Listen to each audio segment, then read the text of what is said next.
फिर से बच्चों स्वागत है। अब हम बात करते हैं, पिछले 5 वीडियो मैं बना चुका हूँ एल्कोहल ईथर के। अब जितना टाइम मिल रहा है उतना मैं कंज्यूम कर रहा हूँ आप लोगों के साथ, और ज़्यादा से ज़्यादा समझाने की कोशिश कर रहा हूँ। अब जितने भी क्वेश्चन मिलेंगे वो बहुत सारे रिपीटेड क्वेश्चन होंगे, तो मैं जल्दी से स्किप करता हूँ, आगे बढ़ूँगा। और इसके साथ साथ ये इम्पोर्टेंट बात बता दूँ, इनमें से सिलेक्टिव मोस्ट इम्पोर्टेंट क्वेश्चंस को लिख करके मैं आपको पीडीएफ बना के दे दूँगा, जिससे सॉल्यूशन तो आपके पास है ही, मैं समझा ही चुका हूँ। तो उससे आप प्रैक्टिस करोगे तो आपका कम बर्डन बढ़ेगा और बहुत कम टाइम में आप उन क्वेश्चन को करोगे। तो मैं 50 क्वेश्चन को समराइज़ करने की कोशिश करूँगा एल्काइल हैलाइड और इस चैप्टर के लिए। तो चलिए स्टार्ट करते हैं। क्वेश्चन नंबर 57 का क्वेश्चन नंबर 1 पार्ट है, alcohol are more soluble in water than hydrocarbons of comparable molecular mass. मतलब alcohol are more soluble, alcohols इसलिए सॉल्युबल होते हैं क्योंकि एल्कोहल्स क्या बना देते हैं, hydrogen bond, intermolecular hydrogen bond, ठीक है। और बाकी की और हाइड्रोकार्बन्स होते हैं वो आपका हाइड्रोजन बॉन्ड नहीं बनाते, ठीक है, क्योंकि वो आपके नॉन पोलर होते हैं। दूसरा है ortho nitrophenol. Ortho nitrophenol is more acidic than ortho methoxyphenol. Ortho methoxyphenol, तो मैं इसका स्ट्रक्चर आपको बताता हूँ। तो ऑर्थोनाइट्रोफिनॉल बनाने के लिए हमें क्या करना है कि आपकी बेंजीन रिंग बनानी है, ठीक है। ये आपका फिनॉल हो गया, ये आपका NO2 हो गया, ठीक है, बना लिया। अब हम मेथॉक्सी लगा देते हैं, O और CH3, ठीक है, यहाँ पर फिनॉल। तो आप देख रहे हैं ये +M दिखा रहा है और ये -M दिखा रहा है। तो -M इलेक्ट्रॉन को सिस्टम से बाहर निकालेगा, ये इलेक्ट्रॉन को सिस्टम में। तो जो आपका फिनॉक्साइड आयन बनेगा ऊपर नेगेटिव चार्ज वाला, तो ये तब स्टेबल होगा, SCABL स्टेबल तब होगा जब इलेक्ट्रॉन सिस्टम में से बाहर जाएंगे। तो ये आपका रीजन है, समझ लिया आपने। चलिए नेक्स्ट 58 क्वेश्चन को समझते हैं। Explain the mechanism of acid catalyse hydration of a alkene to form a corresponding alcohol. ये बहुत आसान है। देखो, जब ये आपका कार्बन है और ये दूसरा कार्बन है, बॉन्ड टूटेगा तो एक कार्बन पर नेगेटिव चार्ज, एक कार्बन पर पॉजिटिव चार्ज। जिस कार्बन पर नेगेटिव चार्ज आएगा उसी कार्बन पे आपका H+ आयन जुड़ जाएगा। तो मान लो इस पर नेगेटिव चार्ज, इस पर जुड़ेगा, तो ये हो गया आपका CH3 और ये CH2 पॉजिटिव चार्ज, मतलब प्राइमरी कार्बोकेटाइन हो गया, ठीक है। अब जब ये प्राइमरी कार्बोकेटाइन बन गया, इसके बाद फिर हम क्या करेंगे, दूसरा स्टेप, फिर हम इसमें वाटर डालेंगे। तो वाटर में आपका O है, उस O पर लोन पेयर्स होते हैं, यही O आपका यहाँ पे अटैच हो जाएगा। तो देख रहे हैं दोनों हाइड्रोजन ये हो गए O। अब एक्चुअली क्या है कि जो आपका OH2 है, मतलब OH2 है, ये बहुत ज़्यादा बल्कि है, लेकिन होगा क्या कि इसमें से H+ आयन निकल जाएगा। जब H+ आयन निकलेगा तो ऑक्सीजन पे इलेक्ट्रॉन की कमी है, हाइड्रोजन इसे इलेक्ट्रॉन दे देगा, तो H+ आयन बाहर और बन जाएगा इथाइल एल्कोहल। इसे कहते हैं acid catalyse alkene convert into alcohol. एक और है क्वेश्चन नंबर 59 है, draw the structure and name the product formed if the following alcohols are oxidised. अगर कुछ एल्कोहल का ऑक्सीडेशन होता है तो क्या होगा। तो मान लीजिए आपके पास है ब्यूटेनॉल, इसका ऑक्सीडेशन K-4 और डाइल्यूट H2SO4 के प्रेजेंस में करते हैं। इसे कहते हैं एसिड कैटलाइज्ड ऑक्सीडेशन। तो जब एसिड कैटलाइज्ड ऑक्सीडेशन करेंगे तो ब्यूटेनॉइक एसिड बनेगा। अब ये है 2-ब्यूटेनॉल, मतलब 2 कार्बन, सेकंड कार्बन पे डबल बॉन्ड है, अनसैचुरेटेड एल्कोहल मान लीजिए। इसका K-4 KOH के साथ मतलब बेस कैटलाइज ऑक्सीडेशन करोगे तो इससे 2 कंपाउंड बन जाएंगे। आपका एक बनेगा एथेनोइक एसिड, दूसरा बनेगा oxalic acid. Oxalic acid point of view of a laboratory बहुत ज़्यादा इम्पोर्टेंट है। और तो अब इस केस में तो आपका एथेनोइक एसिड बन गया, ऑक्सैलिक एसिड। दूसरा केस लेते हैं 2-मिथाइल और प्रोपेन 1-ऑल, K-4 एसिडिक ऑक्सीडेशन करेंगे तो आप बनेगा 2-मिथाइल प्रोपेनोइक एसिड। नेक्स्ट क्वेश्चन देखते हैं, state the products of the following reaction. तो यहाँ पर देख रहे हैं कि आपका मेथॉक्सीप्रोपेन है, ये क्या है मेथॉक्सीप्रोपेन, इसमें HBr रिएक्ट करेगा। तो जो आपका Br है ना, तो ये Br आपका जाएगा इसके पास, तो बन जाएगा CH3Br और बनेगा प्रोपेनॉल। कपड़े पहन लो।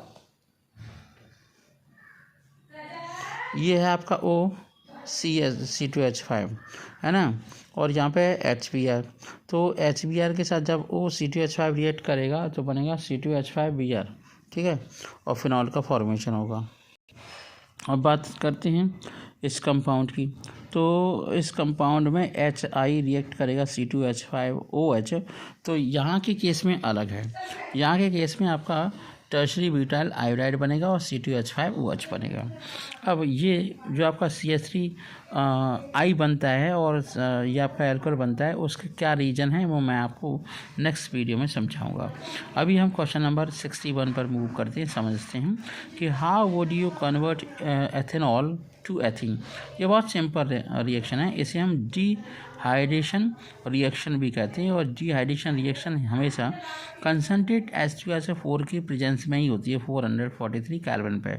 तो एथेनॉल हमेशा एथीन में कन्वर्ट हो जाता है। तो होता क्या है, तो सबसे पहले जो आपका सल्फ्यूरिक एसिड होता है वो H+ आयन देता है, वो यहाँ पे अटैक करता है, तो प्रोटोनेशन हो जाता है, तो OH2 बन जाता है। ये बन जाता है भारी, मतलब O के 3 बॉन्ड बन जाते हैं, तो वो उससे निकल जाता है, फिर बनता है इथाइल कार्बोकेटाइन।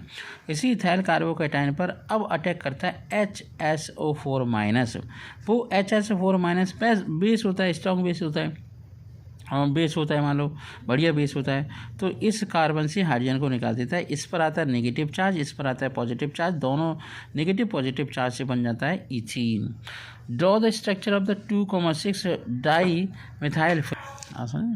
तो ये हमने कंपाउंड को बना लिया। फिर है IUPAC name of the following compound, 1 2 3 4 है, और 2 पर ब्रोमाइड है, और ये आपका मिथाइल है, तो 2 ब्रोमो 3 मिथाइल ब्यूट 2 इन, ठीक है। यहाँ एल्कोहल का कोई मतलब नहीं था, एक कंपाउंड को देना नहीं चाहिए था, क्योंकि एल्कोहल ईथर की बात हो रही है। तो एल्काइल हैलाइड में से ये क्वेश्चन दे दिया है, तो पता नहीं है कैसा किस टाइप का क्वेश्चन आ जाए। Right the chemical equation for the preparation of phenol from benzene using oleum. Oleum का मतलब ये होता है H2SO2O7। तो इसमें होता क्या है कि जो आपका SO3 है वो आपका इलेक्ट्रोफाइल है। SO3 क्या है? इलेक्ट्रोफाइल। ये जो आपका H2SO4 है वो आपका H+ आयन देगा। क्या देगा? H+ ion. तो यहाँ पर जब ये SO3 इस कार्बन पे अटैक करेगा तो SO3- बनेगा। इसी SO3- से H+ आयन आके अटैक कर जाएगा, बचेगा आपका। फिर हम इस कंपाउंड को दोबारा लेते हैं, मतलब सोडियम, ये बेंजीन सल्फोनिक एसिड है। क्या है? SO3H क्या है? Benzene sulphonic acid. उसे रिएक्ट करते हैं सोडियम हाइड्रोक्साइड के साथ, तो बनता है Na2SO4 और बनता है फिनॉल। इस रिएक्शन को अच्छे से याद रखिए। वो कह रहे हैं how would you obtain picric acid. मैंने कई बार आपको समझाया है कि फिनॉल को कंसनट्रेट HNO3 के साथ रिएक्ट कर दो, तो फिनॉल के मॉलिक्यूल में ऑर्थो पर, पैरा पर, दोनों ऑर्थो पर, मतलब सेकंड पोजीशन पे, फोर्थ पोजीशन पे और सिक्स पोजीशन पे NO2 लग जाएगा। उसी को हम कहते हैं पिक्योरिक एसिड। ये देख रहे हैं ना आप, तो 2,4,6 ट्राइनाइट्रोफिनॉल। ठीक है, नेक्स्ट क्वेश्चन देखते हैं। नेक्स्ट केमिकल रिएक्शन देखते हैं। इसमें 2-मिथाइल प्रोपेनॉल को कंसनट्रेट H2SO4 के साथ रिएक्शन करेंगे, तो सीधी बात है ये आपका OH है, वो चला जाएगा यहाँ से और इससे हाइड्रोजन हट जाएगा, तो यहाँ डबल बॉन्ड आ जाएगा, मतलब बन जाएगा 2-मिथाइल प्रोप-1-इन या 2-मिथाइल प्रोपीन बन जाएगा। ठीक है, इस तरीके से हम क्वेश्चन करेंगे एक्सप्लेन करते हुए।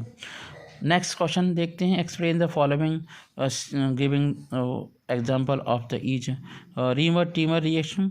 रीमर-टाइमर रिएक्शन में मैं पहले बता चुका हूँ कि जब फिनॉल CHCl3 के साथ और सोडियम हाइड्रोक्साइड के साथ बेस की प्रेजेंस पर रिएक्शन होती है तो बनता है सैलिसल्डिहाइड। अगर CHCl3 की प्रेजेंस में, एब्सेंस में CCl4 ले लेते हैं, मतलब CHCl3 नहीं लेते, क्लोरोफॉर्म नहीं लेते, कार्बन टेट्राक्लोराइड लेते हैं, तो बनता है salicylic acid. Friedel craft acylation of anisole बहुत आसानी से हो जाएगा। एनिसॉल ले लो, बेंजीन पर OCH3 है, क्या है OCH3। तो एक बार ऑर्थो पे COCH3 लग जाएगा, एक बार पैरा पे COCH3 लग जाएगा, इसी कहते हैं असाइलेशन।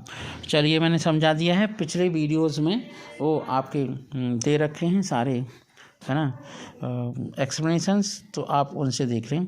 मैं अब की बार मैं एक और कोशिश करूँगा कि इस वीडियो में सबके लिंक दे दूँगा, तभी काम चलेगा।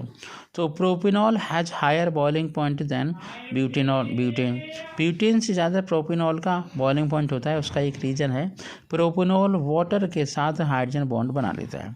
It is because alcohols can form hydrogen bonds with water molecule whereas hydrocarbons do not. Next है ortho nitrophenol is more acidic than ortho methoxyphenol. अभी समझाया है कंपाउंड दिखा करके, ठीक है। Preparation of ethers by acid dehydration of secondary और tertiary alcohol is not a suitable method. ऐसा इसलिए होता है कि it is because secondary and tertiary alcohols on dehydration lead to the formation of alkene and not ether due to the stability of secondary and tertiary carbocation. Next question देखते हैं 68. How would you obtain the following?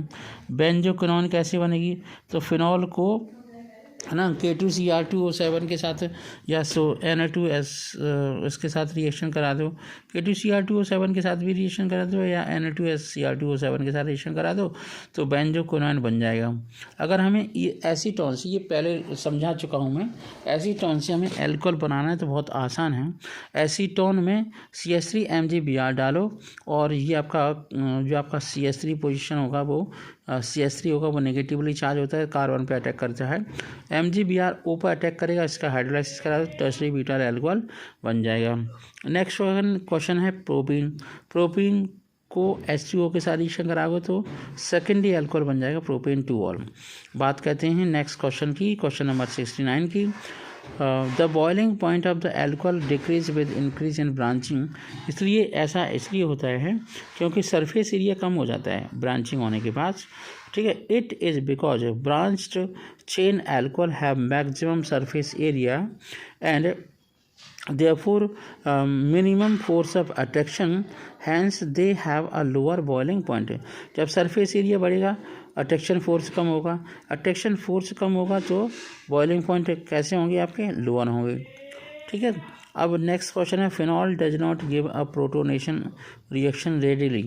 Phenol आसानी से protonation reaction इसलिए नहीं देता है कि phenol H+ ion, जैसे फिनॉल पर है H+ आयन तो आसानी से निकल जाता है, नेगेटिव चार्ज डिस्पर्स हो जाता है।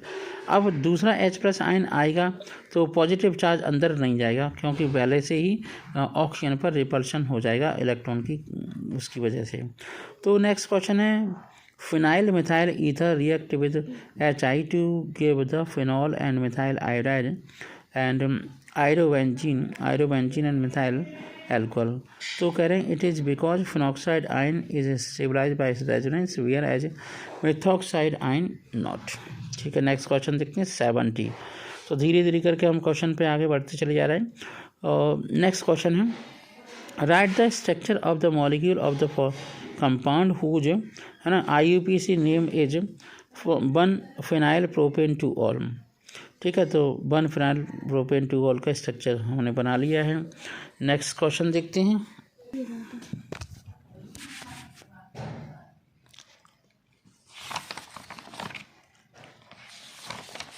चलिए अब नैया पार लगने वाली है, ख़त्म होने वाला है, 2 पेज रह गए, तो इसके बाद हम स्टार्ट करेंगे। हम आपको पहले बताएंगे मोस्ट इम्पोर्टेंट 50 क्वेश्चंस, ठीक है। 50 क्वेश्चन एल्कोहल, ईथर और फिनॉल के, और 50 क्वेश्चन एल्काइल हैलाइड के।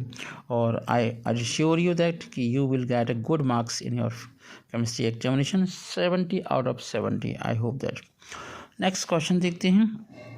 Right the structure of the following compound 2-methyl 2-ethoxypentene। तो ये आपका कंपाउंड है, तो 2-ethoxy है ये आपका, ठीक है, 2 फिर मिथाइल है, पेंटेन है। Write the mechanism of the following hydration of ethene to alcohol, अभी समझा दिया था क्वेश्चन। डिहाइड्रेशन ऑफ एथेनॉल, ये भी समझा दिया है, ठीक है। कॉलवेज रिएक्शन ये समझा दिया मैंने। Kolbe's reaction of phenol salicylic acid बनता है। Friedel Crafts acylation of anisole भी समझा दिया है। और कोल्बे रिएक्शन है, एनिसॉल का समझा दिया है। कोल्बे रिएक्शन कई बार बेरियम सिंथेसिस में ईथर बनेगी। रीमर टीमर रिएक्शन अभी समझा ही दिया था।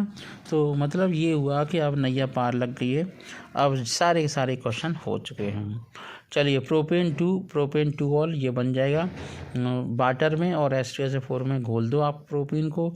एथाइल मैग्नीशियम क्लोराइड जो आपका होता है प्रोपेन वन ऑल बन जाएगा। इसे फॉर्मल्डिहाइड के साथ प्रोपेन वन ऑल बनाना है, propane one all. Ethyl magnesium हाँ फॉर्मल्डिहाइड के साथ रिएक्शन करा दो इसे तो बन जाएगा। तो इथाइल फिर है benzyl alcohol to benzyl alcohol, benzyl alcohol से बेंजल एल्कोहल बन जाएगा। कोई बात नहीं, CH2 बेंजल क्लोराइड से हाँ CH2Cl एक्वस क्यूएच के साथ रिएक्शन कराओ तो बेंजल एल्कोहल बन जाएगा। Methyl magnesium bromide two methyl propane two all, कुछ नहीं है एसीटोन के साथ रिएक्शन करा दो, काम बन गया। फिनॉल टू बेंजोक्विनोन, फिनॉल पर Na2Cr2O7 की रिएक्शन करा दो तो पैरा बेंजोक्विनोन बन जाएगा। फिर है प्रोपेनॉन टू मिथाइल अभी करवाया था, CH3MgBr की रिएक्शन करा दो ग्रेनाडियन की तो प्रोपेन। तो इस तरीके से बच्चों मैंने आपका एल्कोहल कंप्लीट करवा दिया है। अब मैं एल्डिहाइड पर तब जाऊंगा जब मैं सारे क्वेश्चन को सिलेक्ट कर लूँ जो मोस्ट इम्पोर्टेंट होने वाले हैं, जिससे आपको कम एनर्जी खर्च होगी। तो 2 मेथड हो गए।